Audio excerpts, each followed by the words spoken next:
Hey guys, welcome to the Recreational Bodybuilder or Bodybuilding? I'm not decided. Bodybuilder or bodybuilding, do you think? Bodybuilding. Yeah, Okay, we'll go okay. bodybuilding. Okay, there it is. The Recreational Bodybuilding Podcast. So I am your co-host, Brett Freeman. On the other side, the guy with the great beard and all the Yeah. apparel is my main man, Jack Rayner. Yeah. Jack, do you want to maybe introduce yourself? Yeah, I am a natural bodybuilder.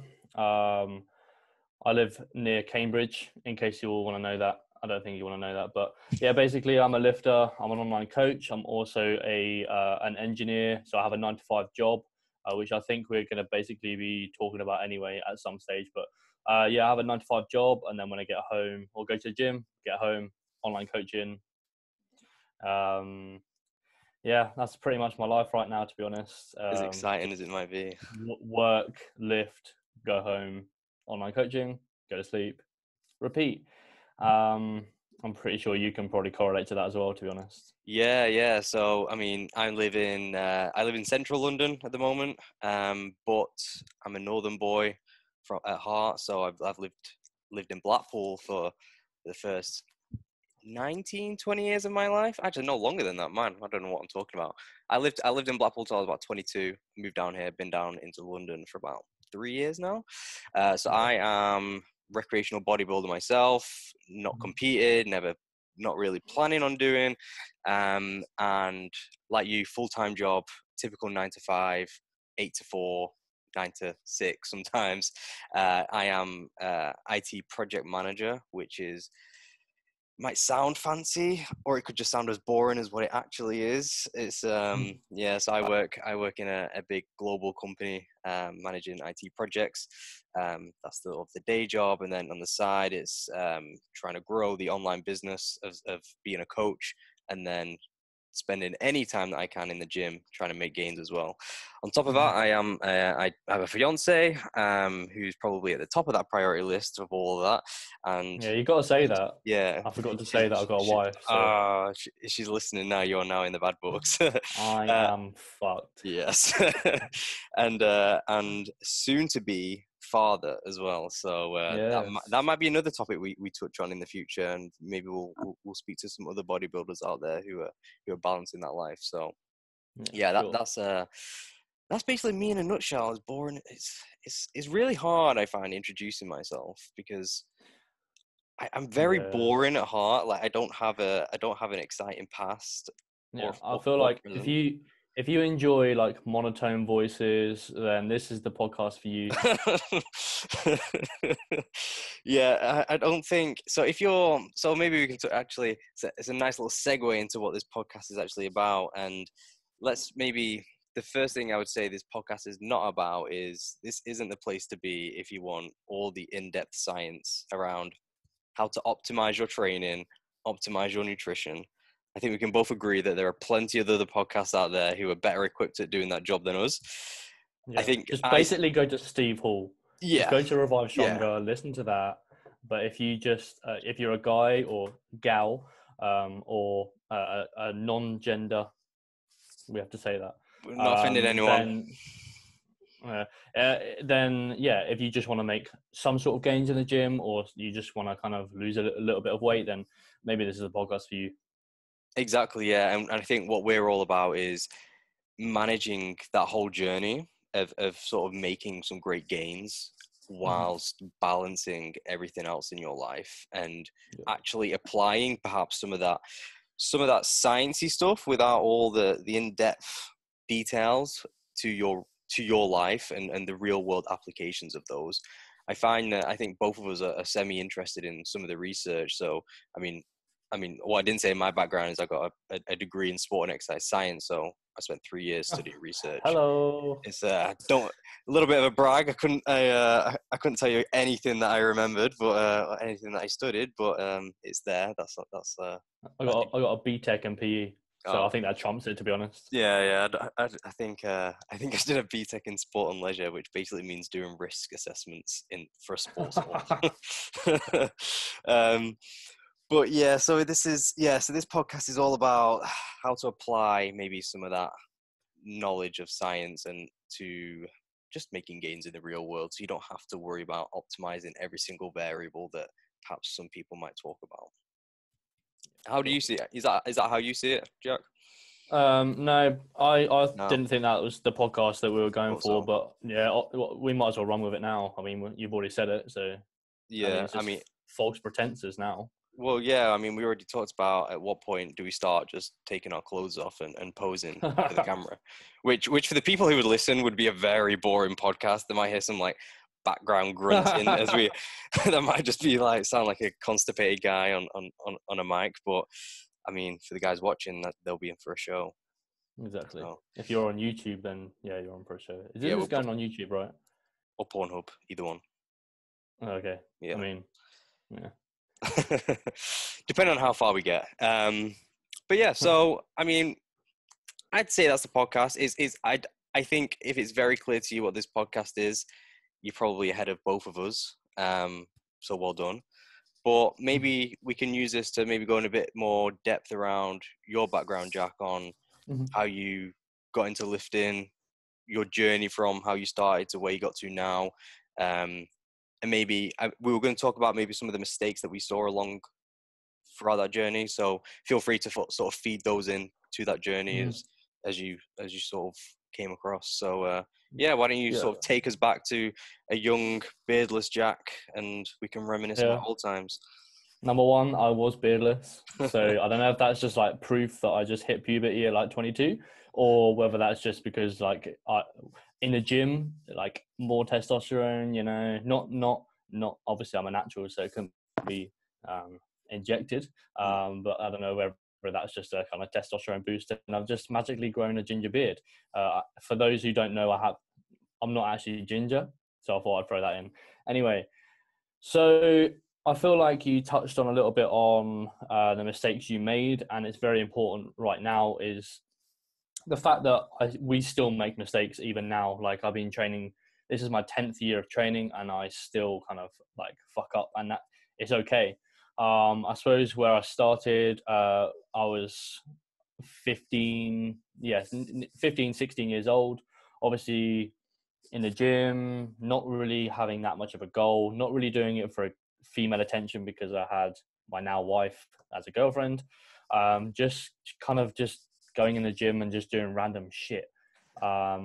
Just throwing dumbbells around, not literally throwing them, but just with poor form. And I feel like I preach a lot about perfecting form and all of this kind of things I talk about fatigue and managing fatigue, etc.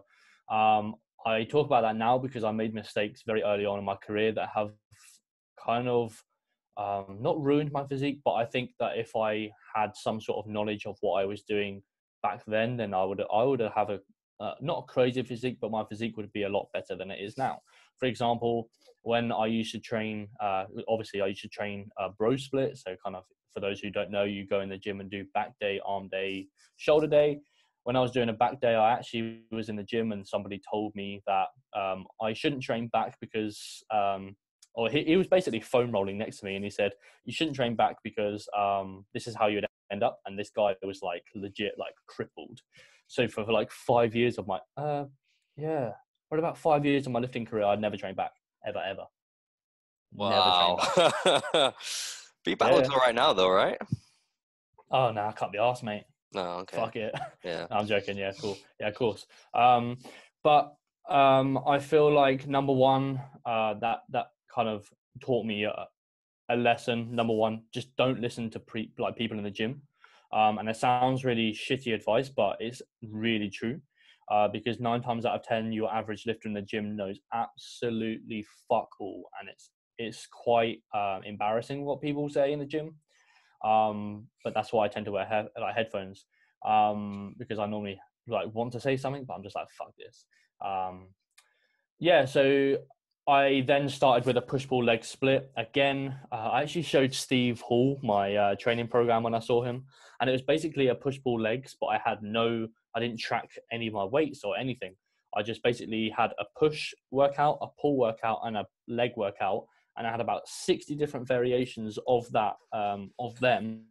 And then I used to roll a dice, and I think it was 1 to like 12 or 13. Anyway, I used to roll a dice with my friend, who I used to train with, and we used to just pick that workout and then just go. And there were like death workouts as well. Oh So I man. started seeing progression with that. And I think, yeah, obviously that's when you kind of learn your intensity skills and etc. like that, and learning form. And then that obviously stalled because it wasn't sustainable. And then I started to learn people from kind of RP, Revive, everyone like this, 3DMJ, bodybuilding.com, T Nation forums, everyone like this. And started to basically teach myself about progressive overload, how to manage fatigue, how to manage sleep, how to manage everything in the gym. Then I was a typical bro. This sounds so boring, but then I was a typical bro. Basically, I went all in, optimized everything, realized that fuck, it's not my life, and kind of lost a lot of my quote unquote life by doing that. And then realized that you can probably make the arguably the same, arguably better gains by doing 80%, living your life, going to the gym, go home, sleep. Mm-hmm. Sick. There's my story. Well done. It's quite the origin story, man. It is, yeah. Drops mic.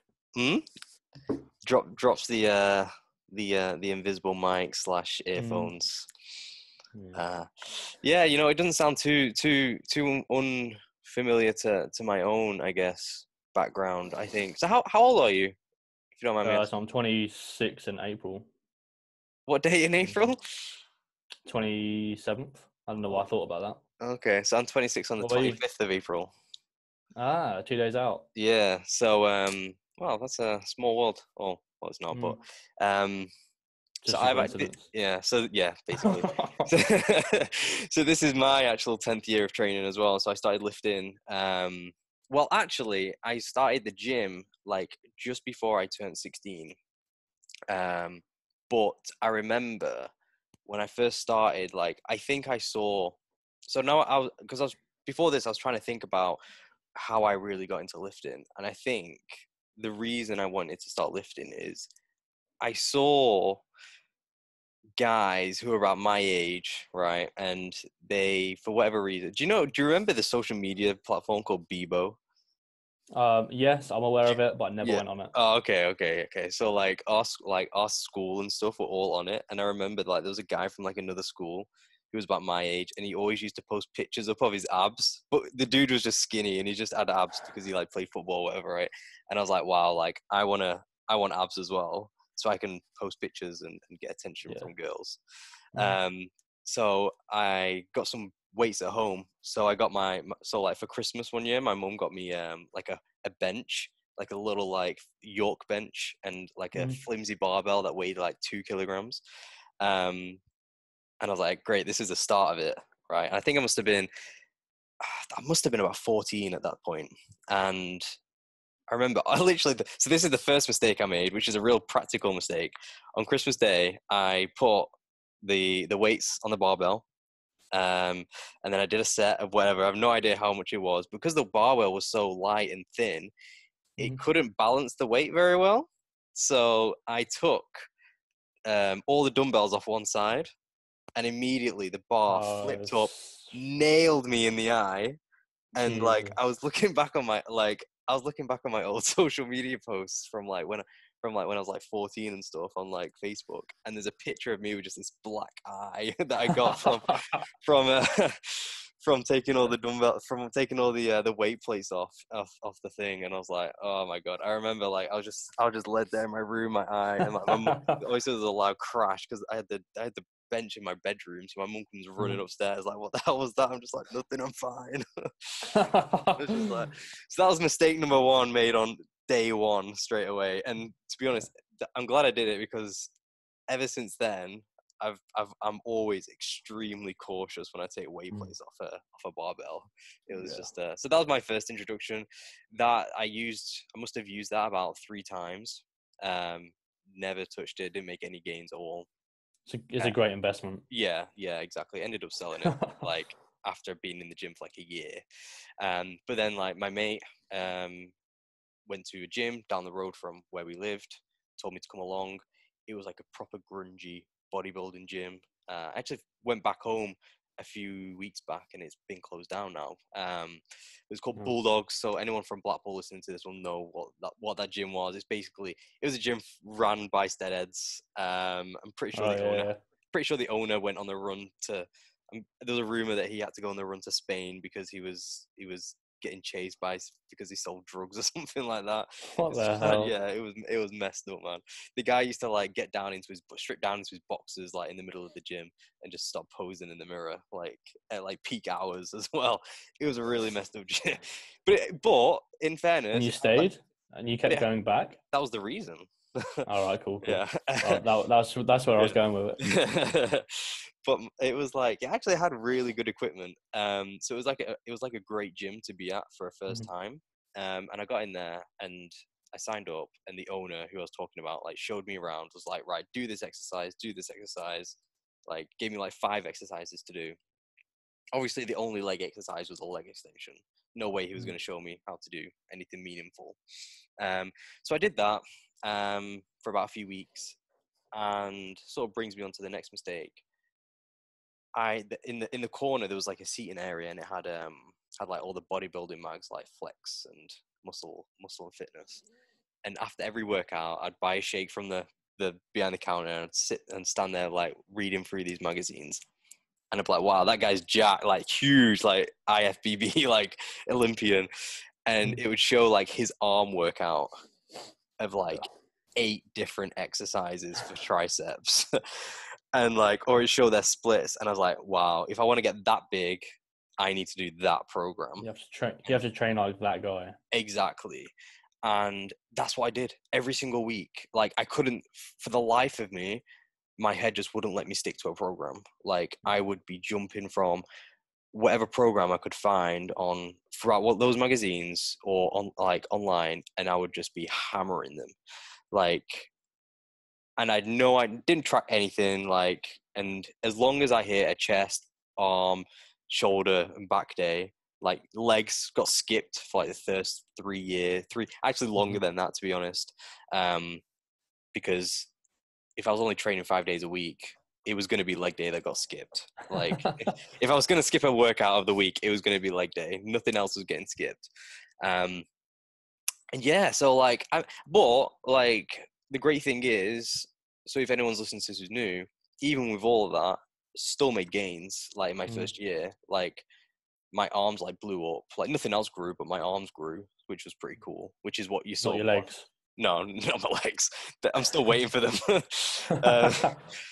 But like, I mean, to be fair, it was pretty cool because I was in high school and my arms were growing, which was sort of probably the best thing. So I think, to be honest, I think as bad as it sounds, the sort of the feedback that you get from when you start growing can be a huge motivation to sort of keep at it. As shallow as it might seem for a lot of people. And so I kept going throughout high school. I started working a bar job at nighttime while I was still in high school. So I'd do like 8 p.m. till like 4 a.m. on weekends. And I remember, this is how pretty dedicated I was. Like I'd get home at 4, sleep until 9, get up and go train straight away. I have to be like so tired, like no idea how I did it. And then, so I'd be able to train consistently, but like it got to a point where like every work, it must have been when I got to uni, that I was trying to follow a bit more structured plans and started maybe doing a bit of 5x5. Even found like, do you know the FAT program by Rayner? Yeah, Rayner. Yeah, I remember that.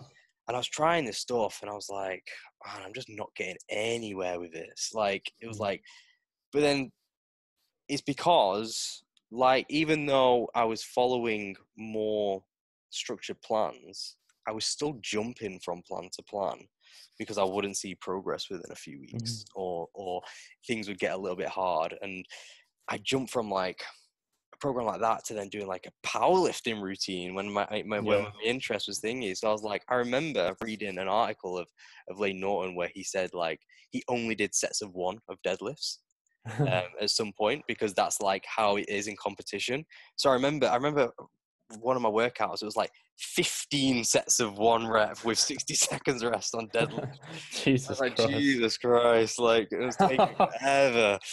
Like, and then like I'd do that and then go off to like warm up for bench for like 45 minutes. It was just like, oh my God, it was just unsustainable. And then, I mean, to be honest, my whole 10 years is just a series of mistakes and mistakes and mistakes. And to be honest, like it wasn't up until like a few years ago that like you started. I think my first introduction was Matt August on YouTube. And then I remember listening to one of his videos where he talks about, or he has literally, he's doing a video like this, and it's him his camera recording the screen, and it's Eric Helms on the other side, and they're talking about like refeeds and all the nutrition. I'm like, damn, who's this guy? Like, this guy knows what he's talking about. And then that was my main introduction to sort of actually finding people who were worth listening to. And then from then, it was sort of, instead of following programs, it was like understand the underlying principles and apply those to my own lifestyle. And then that's, to be honest, that's when everything changed for me, especially on a training side. On a nutritional side, basically, I didn't have any nutritional approach up until like maybe uni. I was like, I'm gonna go all in at uni, start eating clean. Like there's another picture of my Facebook of like my meals for a day, and it's like everything is like chicken, brown. broccoli, and rice. Yeah, except for the evenings where I'd have salmon instead. Like and and I'd purposely eat it cold because like somehow I thought it was better, and I was a bit more of like a bodybuilder if I ate out of cold Tupperware. If I ate that meal at 10 a.m. after a workout. And I To used be to. fair, I eat all of my food cold, and that's a really weird fact about me. But I just don't like hot food. Oh Is that weird? really?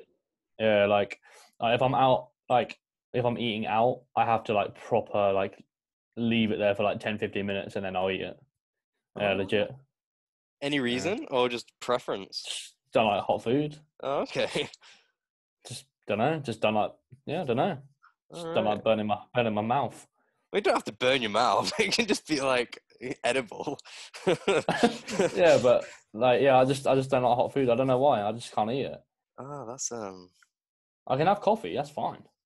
Anyway, that's an interesting fact. Carry on with your story. yeah. Oh, you've lost me now. Well, no, that was it. I used to watch You ate chicken, broccoli, yeah, and rice. yeah, and in the evenings, because I was so dedicated, I'd watch like one of like Kai Green's documentaries. Like there's one which is like Overkill, where it's like he isolates himself for like 4 weeks before the Olympia, and like I remember watching it, right, and he one of the things that I thought was like, I was like, oh my God, this is like a breakthrough.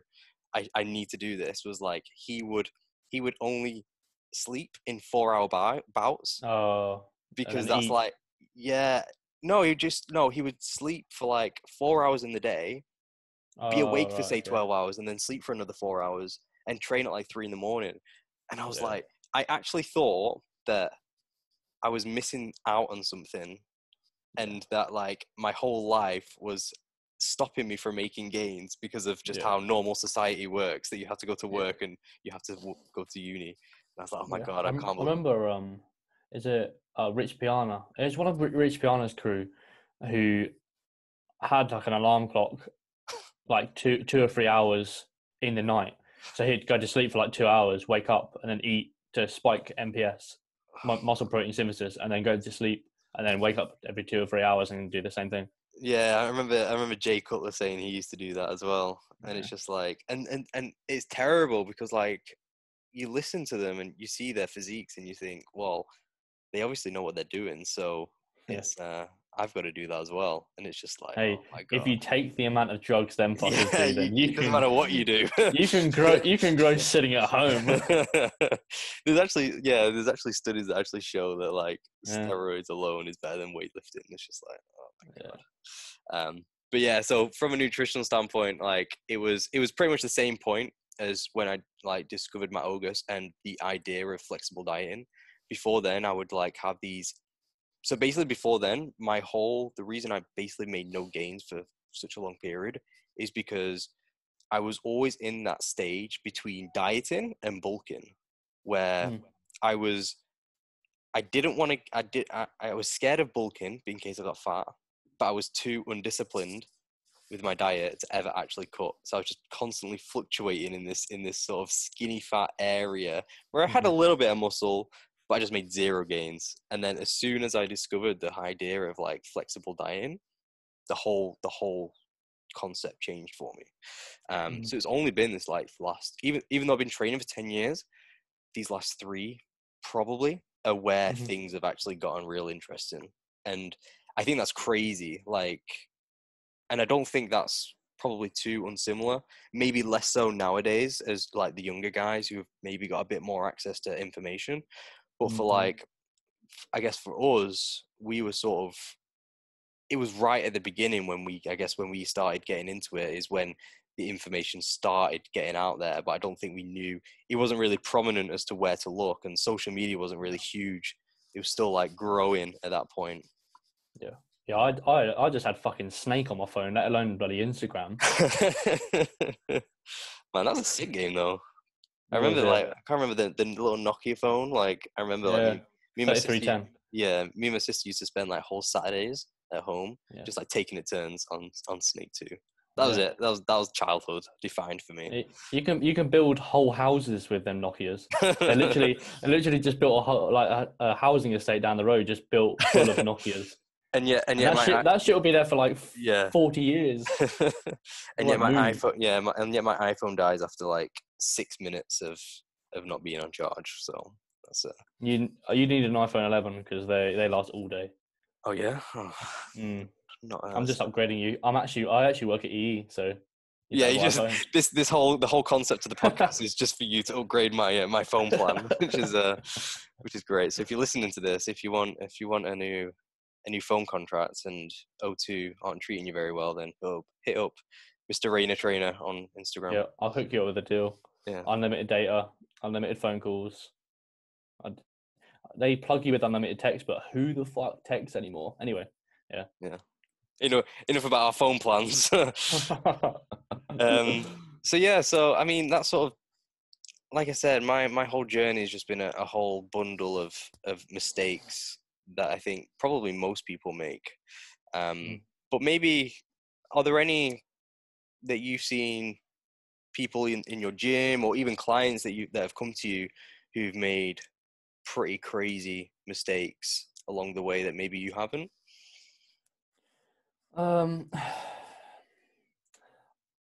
Not really. There's a guy at the gym who's had a rhabdo. I don't know if you've ever heard of rhabdo. That's like Basically, an where you like work, overtraining. yeah, where you like work a Yeah, muscle to its full, like yeah. beyond its full capacity, right? Your body basically leaks natural creatine, and it's just a shit show basically. Other than that, to be honest, I've probably made every mistake possible in the gym, but in a way, I think we actually spoke about this on my podcast. In a way, I kind of like the fact that happened, and I kind of like the fact that I grew up with the era that it wasn't on social media. The only fact is because I've actually done the mistakes. I've been through it. I know what happened. I know why that happened, etc. Whereas it's kind of the age of social media, you might look at someone like me, and then you might look at someone like an IFBB pro, and they might be two completely fucking separate messages. So you're like a ping pong. You're just like, well, he's big and jacked, but he's not big and jacked, but he's kind of making sense. And you've got too much choice basically. So I don't really envy people who are starting now. There is ridiculous information out now within social media. You can actually just create a training program, a training split, etc., just by asking someone on Instagram, like Q&A. You can ask them about nutrition one day. You can ask them about the training program. You can ask them about anything. You can probably, like, frequency, intensity. You can ask them about that and pretty much make your own program just on Instagram. But yeah, I don't envy it. I'd rather have made the mistakes than have all this shit go on. What do you think? Yeah, I mean, like I said, I think, and I completely agree. Like, I think being the person who has gone through making the mistakes, you sort of, you can understand when someone comes to you and they've got, you can almost identify their mindset and sort of their concerns, and probably predict some of the mistakes that they may make as well. Mm. Like when I've had people and they're asking me about, what about this program or what about this program, it's just a red light from the get-go that, okay, maybe they need to understand what the underlying principles are, because that was my thing, as I struggled to stay consistent with a single plan because I didn't understand what that meant. So yeah, I definitely, I completely agree. And it's sort of, because there's so much information out there, and when a lot of people on social media sort of talk about a topic, it's very much like they want to talk about that topic with conviction and to leave no doubt. So when they say whatever they're doing is working, they don't really consider the if, ands, and ors, I guess, or the scenarios in which that might not be the case. It's just a case of, this works, do this, because then that looks convincing for someone. And I'll be the first to admit that I've been guilty of that for sure. And I'm pretty sure everyone is to some degree. I think it takes up quite a bit of maturity to be able to constantly, in any information that you put out, is to constantly caveat it with, don't do this if this and this. So for someone who is just trying to figure out what to do, they see this person with a great physique who says do X, but then this other person with a great physique is like, well, do Y. And it's just it's just like, which one do you choose? It's just like, you just pick one blindly without any context and just go for it. Like, I mean, it's the same, like, it's the same with the, I'm not gonna call anyone out, but I sort of want to make this a bit sort of black and white and use the example that we probably know we're talking about. Is we've got the people who train with very high intensity and trains failure a lot, and we've got the people who use a bit more of a conservative approach and progressive with that intensity, like pretty similar to how we train. And I think we find that both camps advocate their way, but ultimately they both work. Like, I think both could argue that they work better, like, and they can provide examples of why it works better for to justify theirs. But ultimately, like, if you picked anyone off the street and said train like this, I don't think that you would be able to see noticeable gains between either or. They would both make pretty decent gains along the way. So I think it's very difficult for someone who is just coming into it now or a few years ago to really actually filter out what they should and shouldn't be doing. And it sort of definitely use people who are putting out information, but also be aware that you need to, alongside that, take the time to perhaps learn about the actual underlying principles that sort of equate to that, to make sure it just is more customized for you in the future, and you can take control rather than having to be at the mercy of someone else to tell you what to do. You can sort of take control of it yourself. I don't know, what do you think? Yeah, for sure. I think it's difficult. I think that a lot of it is, and I analogize, or not analogize, it's not really an analogy, but I always say that you're a product of your environment. So whoever you're kind of following around on social media, you're likely to just go that route. And it kind of felt like that when I kind of followed like with Mike Rizzatel, Jared, and all that. I kind of followed that crowd because that's who I followed. And then you might get someone on social media who follows Kai Green. Does that make sense? So you kind of, that guy who's following Kai Green is doing the same thing that you're doing in the gym back at home or back in Blackpool, where you're flicking through the arm, like hypertrophy kind of days. That's kind of the same thing. And it's kind of a bit of luck, like where you fall. And that's like, yeah, I suppose someone could follow someone like Scott Stevenson or someone like that, and then all of a sudden they're doing like fortitude training or something. And I think that as long as, and maybe we can go through the kind of principles of hypertrophy maybe one time on the podcast, and maybe Sure. we can go through kind of what you need to do in the program. Like, I get asked a lot of questions on social media, like, is this program good? It's like, well, does it meet this criteria, this criteria, this criteria? Yes. Well, there you go. You can gain muscle. And it's fairly easy. So I do find there is camps, and we obviously can talk about that as well, but I do find there is camps. But if you sat people down in a non-conflict kind of argument, they're very similar. Very similar. Yeah, and I think they because they're all successful, like however they train, regardless of their certain differences in opinions, but I think the underlying principles, like we said, usually do align. Like you'd find that they would, regardless of any sort of camp that we would put people in, you would find that they would agree on probably 90% of things, which is a hell of a lot if you think about it. Like 90% is a lot. And it's sort of, I think it's quite funny to see that we do get caught up, like, because obviously we've been in it for a long time. We do get caught up in that 10% sometimes, which is sort of 100%. that optimizing period of someone who is looking to optimize is, yeah, okay, if you want to get the best, then sure, look into that final 10%, but that really doesn't matter unless you nail the other 90%, like consistently for years as well. Yeah. What I always come down to as well is that humans aren't put on this earth to go into the gym, go into an air-conditioned gym and hurt themselves to a point where they are causing their muscle to grow. That's just not what we're put on this earth to do. So it's gonna have to be hard if you're gonna like cause a new adaptation. It's gonna have to be.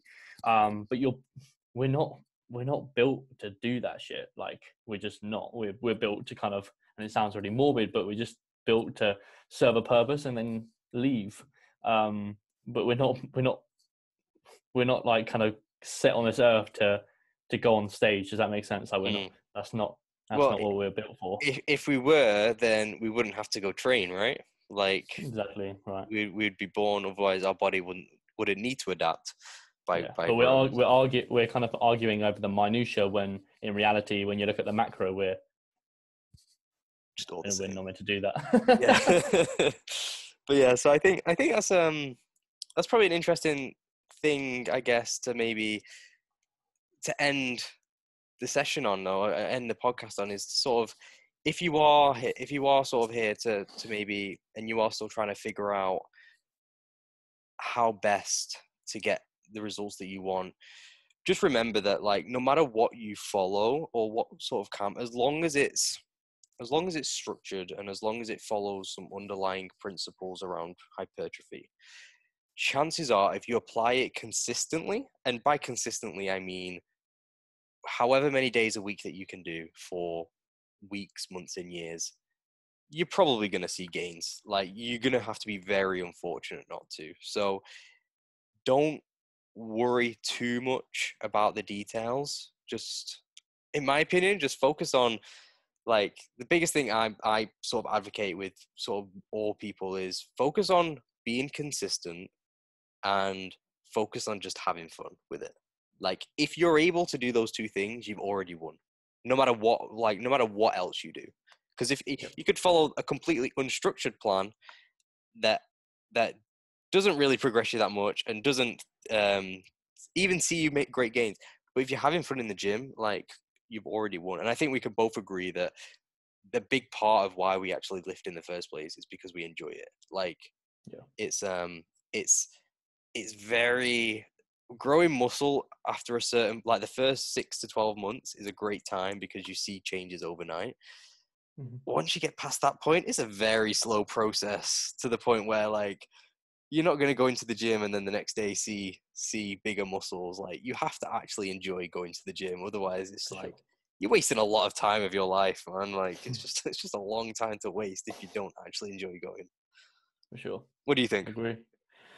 I agree. I think my two kind of criteria for programming is it's got to be logical and enjoyable. And if it's logical, then and it's not enjoyable, guess what you're not going to do? You're not going to go to the gym. If it's enjoyable but not logical, you enjoy it like fuck, but you're not going to make any progress in the gym. So combine them together. Data program. Sick. I think let's end it there then. I think you've got it here, guys. Logical and enjoyable. That's sounds like a good title. I'm not decided on this. We've sort of gone all over the place with this podcast today, so it's yeah. But I think it's you should call it the intro. Yeah, the intro. Very original. So yeah. Nice. It's every single podcast start name is the intro.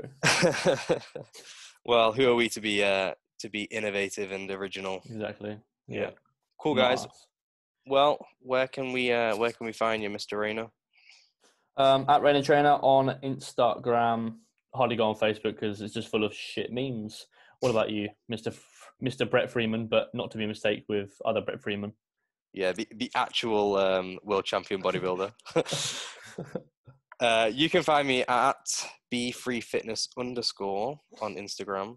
I am on Facebook, not very much. I am on LinkedIn and Bebo. Yeah, and Bebo. If you please don't go looking on Bebo because you might find my old cringy profile if it's still alive.